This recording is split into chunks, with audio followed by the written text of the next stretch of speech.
সামলে দিয়েছেন। ওনার নাম আলাম আনসারি, 36 নম্বর ওয়ার্ড। আমি আচমকা খবর পাই যে তিনি একটা কোনো দুর্ঘটনার মধ্যে পড়েছেন এবং মেডিকেলে এমার্জেন্সিতে ভর্তি করা হয়েছে। সেই কারণে আমি এসেছিলাম। আমি ওনাদের সঙ্গে কথা বললাম। একটা স্কুল নিয়ে একটা সমস্যা। উনি একটি স্কুলের জেনারেল সেক্রেটারি ছিলেন।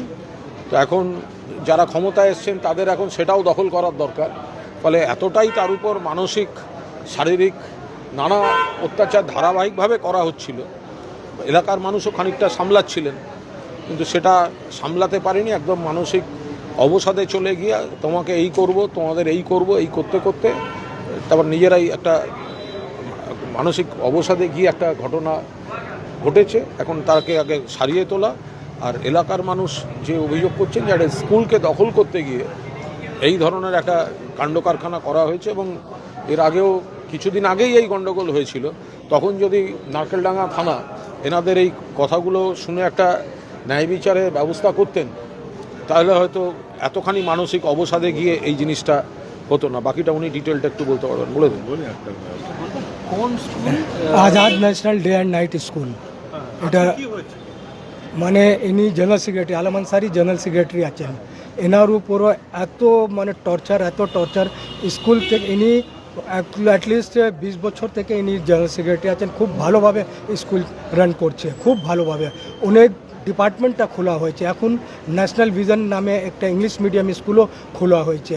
কিন্তু এখন যারা ক্ষমতায় এসছে ওরা এসে স্কুলে 3 দিন আগে তালা মেরে দিয়েছে।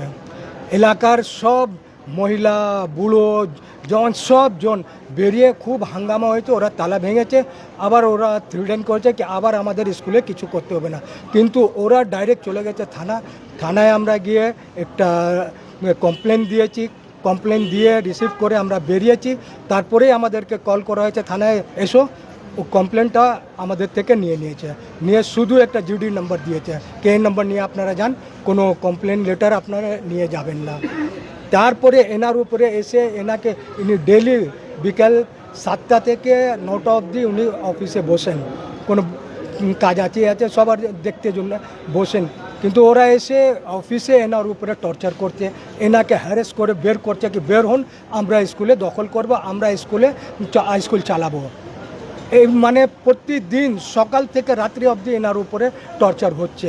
সেই জন্য ইনি একটু ডিপ্রেশনে চলে গেছেন। আর কি কালকেও হয়েছে, কালে ডেলি হচ্ছে।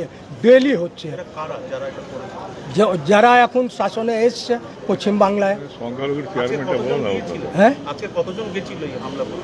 আজকে না, একটু কালকে ডেলি হচ্ছে। 15 জন 20 জন করে ডেলি করছে। ওরা ডেলি ঝামেলা করছে, এসে অফিসে এসে বসে ঝামেলা করছে। তো মানুষ কত সহ্য করবে? আখতার রফিক।